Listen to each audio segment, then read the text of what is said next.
What's going on, guys? Hope you're doing incredibly well.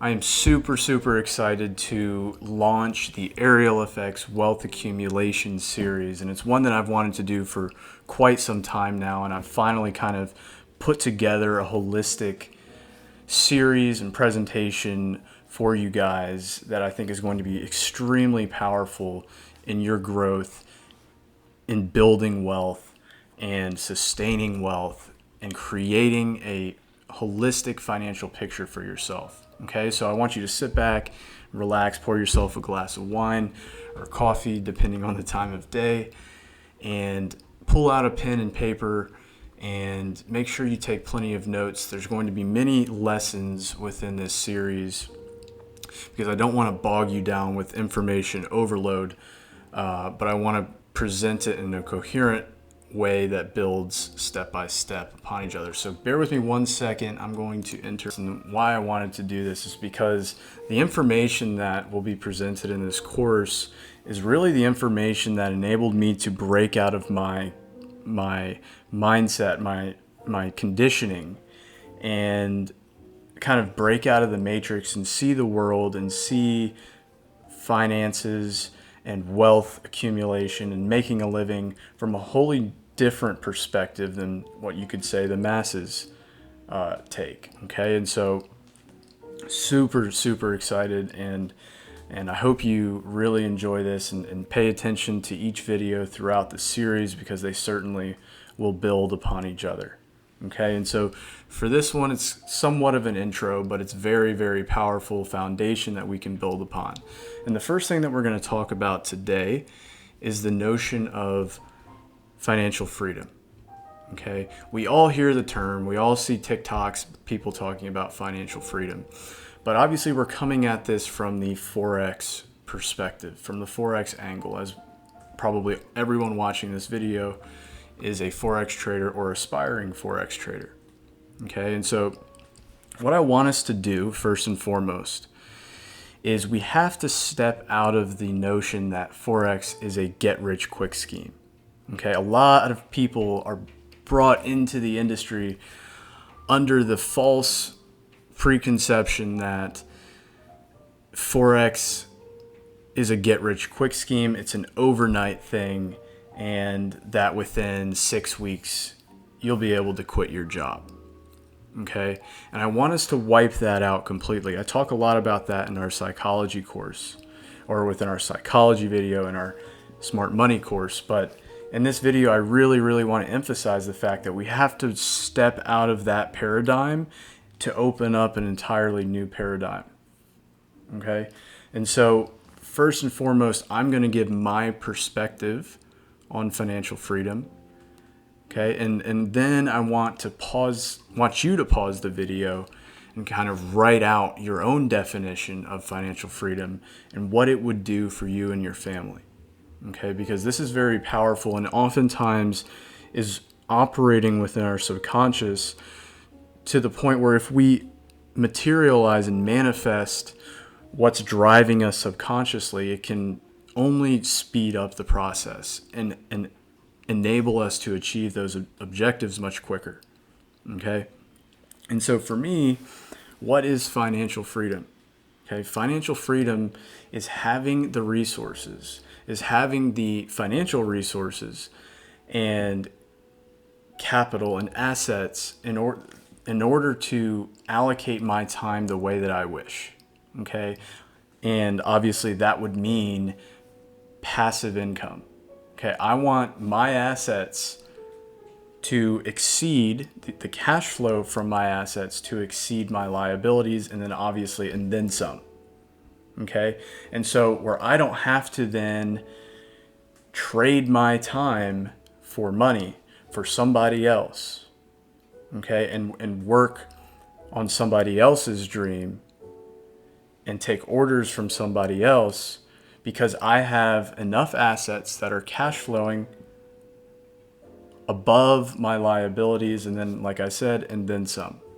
Okay, so that has always been my notion of financial freedom. It's time freedom. We have time that we can allocate based upon what we want to do. Okay, if you want to go spend 4 hours at a fitness club, then you have that ability to do so. Okay, if you want to, let's say a hobby of yours is piano. Okay, maybe you played piano as a kid. Now, for years, you haven't had time. Okay, oh, I have the freedom and the time freedom now because I have assets that are cash flowing me, that I can then pick something like that up again and do what I truly enjoy to do. Okay, so that is my perception of financial freedom. And now I want you to pause this video and write out your own definition, what it actually means to you. Is that what's driving you? Okay, spell it out, write it out, and then what it would do for your family. Okay, this is something that you can keep close to your workstation, something that can remind you each day why you do what you do, what you're aiming for. Okay, it's very, very powerful to manifest these things that, like I said, often operate only in our subconscious. Okay, so go ahead and pause the video, write that out, and then we'll proceed to the next slide. Okay. Now, before I get into this, I just want to say that a lot of my mindset, a lot of my principles and beliefs are derived from what is taught by the man, Robert Kiyosaki. Okay? And a lot of you, I'm sure, are well aware of Robert Kiyosaki, and if you haven't read his books, okay, that is a must. You have to. Okay, Rich Dad, Poor Dad, almost everyone's read that. That is really what was the foundation of my breakthrough out of the matrix. Okay, Rich Dad, Poor Dad, extremely powerful book. If you haven't read it, what are you doing? Okay. But then again, there's multiple other books in the series that I've also read that have enabled me to build on that foundation. And we'll get into book suggestions later. I'll write out a list of books that I think are really helpful in this process that you're really going to enjoy. Okay, but again, Rich Dad, Poor Dad is just the foundation, but this is obviously a very important topic within Rich Dad, Poor Dad. Okay, the cash flow quadrant. Okay, it's very, very simple, but very powerful. All right, you have the E quadrant, the S, the B, and the I. As an employee, which most people are, the amount of work determines your income. So you're trading your time for money. You're trading your time to make somebody else rich. You work in corporate America, you're trading your time for the CEO, for the branch manager, et cetera, et cetera. Okay? And so you don't have the time freedom. Okay? You're spending often 8 to 12 hours a day working for somebody else and not for yourself. Okay? Self-employed. And it almost goes hand in hand because you're still trading your time for money. Yes, you own your own sole proprietorship, okay, but your active work on your business determines income, okay? And so really it is no different than becoming an employee, besides the fact that you don't have somebody else above you barking at you, okay? But you're still, again, if we're working from the angle of time freedom and having time, well, most of that is then allocated towards your business. Okay, and so we obviously want to gear ourselves more so towards the right side of the quadrant. If you own a business, a big business that's scalable, what can you do? You can hire employees, pay them, okay, and they do the work. Okay, that is what's called leveraging your time. Income does not depend on active work, okay? You hire a manager, they manage the employees, the cash flows. Okay, very simple. The final one is, in my opinion, the most powerful and most important, yet the fewest people. Okay, income does not depend on active work. Cash flows from investments, cash flows from assets. Okay, and I'm sure you've heard this kind of pitch or spiel before, but then probably had no guidance. Okay, yes, everyone, of course, looking at this quadrant, you would want to obviously be on the right side, but probably bottom right as an investor. Okay, well, we're going to lay out some suggestions, some guidance for helping you to get started within this quadrant. Okay, and obviously Forex trading can be a part of that, but we'll get to certain aspects of Forex trading that would obviously be more beneficial and more so qualify you in this quadrant. Okay, so soak this in, make sure you fully understand that, and ask yourself where you are right now within this quadrant, and write out where you want to be. Write out these goals. I can't emphasize that enough. Okay. Next, what I want to talk about is saving money. Okay. Robert Kiyosaki consistently talks about the fact that savers are losers. Now, why is that? Why do people continue to dump money into a savings account, leave it in the bank, and think that they're financially literate? Okay, why is that kind of thing still taught in schools? Doesn't really make much sense, because interest rates have been practically zero, and in some countries negative for quite some time. Okay, in the olden days, obviously, you got higher yields from the bank for saving your money. All right, nowadays that is not the case. Okay, so really, I want us to understand that saving money is losing money to inflation. Okay, look at the U.S. figures that just came out for CPI at 7%. Okay, if you're getting paid 25 basis points from your bank, you're losing 6.75% of your money gone just for sitting in the bank. Okay, so we have to understand that the only way to combat this really is to invest the money and produce higher returns than what you're going to get from a savings account. Okay, now I want to emphasize there are in my opinion, only two reasons to ever have cash on hand, to ever have money in the bank. Obviously, you have your checking account. That's where we pay your bills from. But I'm talking about a savings account. Okay, and that would be number one, a rainy day fund.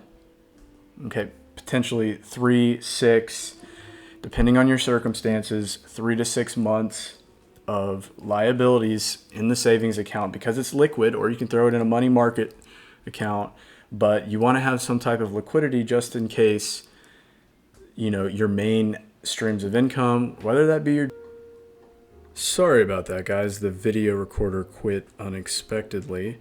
But anyway, like I said, we want to have a rainy day fund of at least 3, potentially 6 months, just in case, let's say you work a job, or your assets or cash flow from assets are in the negative during those months. You have that rainy day fund to tap into just in case.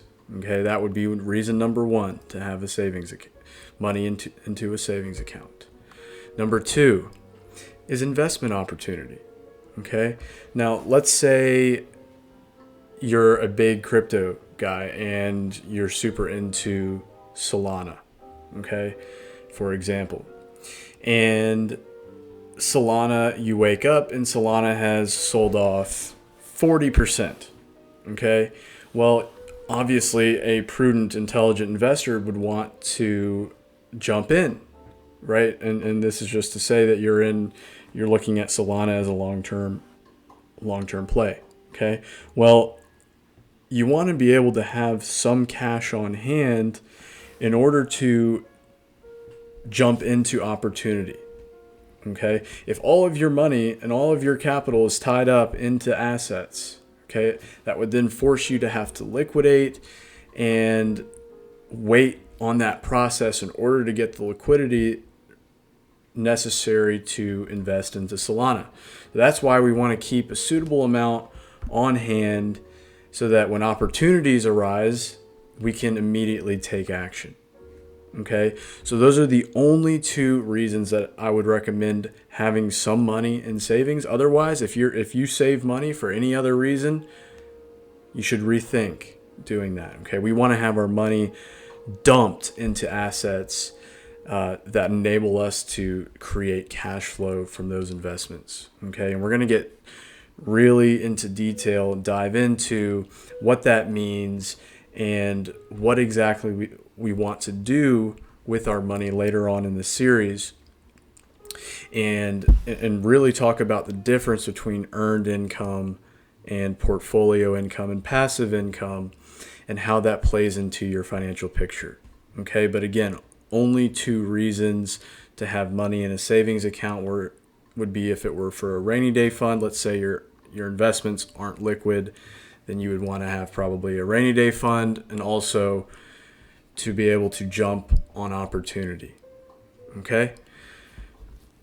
Now, coming up, guys, and again, we're going to really dive in the following videos and kind of break it up. But again, I don't want to have a lot of information in one specific video because I want to retain your attention span so that we can soak in all of this great information. Okay, but we're going to be diving into asset accumulation, asset acquisition, and the importance of that, especially if you're on the younger side. Even if you're older, it's still very, very, very important to dive into accumulating assets that will then cash flow for you. Okay, and we can talk about different strategies if you're in the older generation, but we're really going to dive into what it means and strategies for accumulating assets. Okay, also establishing multiple streams of income, and that ties into that as well. We're going to be talking about taxes and the importance of structuring your assets and titling your assets in specific ways. We might even dive into trusts a little bit. Okay, we're going to be talking about risk versus reward and how that ties into your age. And we're going to be talking about, obviously, the role of Forex because we're all in the industry. Okay, so that's a big critical component of the plan, of your financial plan, because that's what we all do. Okay, and so we're going to talk about what do we do with our Forex earnings? What should we aim for with our Forex earnings? Okay, we're going to be developing an entire plan or laying out suggestions so that you can take that and apply them to your individual circumstances and really come away with this with a solid plan for you and your family. Okay, we're going to be giving you tons of book suggestions, books that have had significant impacts on me and many other people that even, if read in a certain succession, can really build upon each other with the information that you take from this course. And then we're going to be talking about so much more. There's just not enough to kind of fit in this slide, but tons of information, tons of nuggets. It's going to be powerful. It's going to be great. And so subscribe, make sure you get the notifications each time a video is dropped. I'm hoping to do at least one per week going forward, and hopefully not be too many videos. But again, there's a lot of important information that can really build upon each other. And so I know you probably enjoy this and wouldn't mind plenty of videos. But just giving a heads up, we're going to roll it out and really dive into these topics so that you can build a plan and be confident in your financial plan going forward. Again, none of this is investment advice. We aren't licensed financial advisors. Again, this is for educational purposes only, but we certainly want to be here and guide you and help you understand a solid process for wealth accumulation and wealth preservation going forward. All right, I hope you enjoyed this video. Throw us a like, and we will see you next time.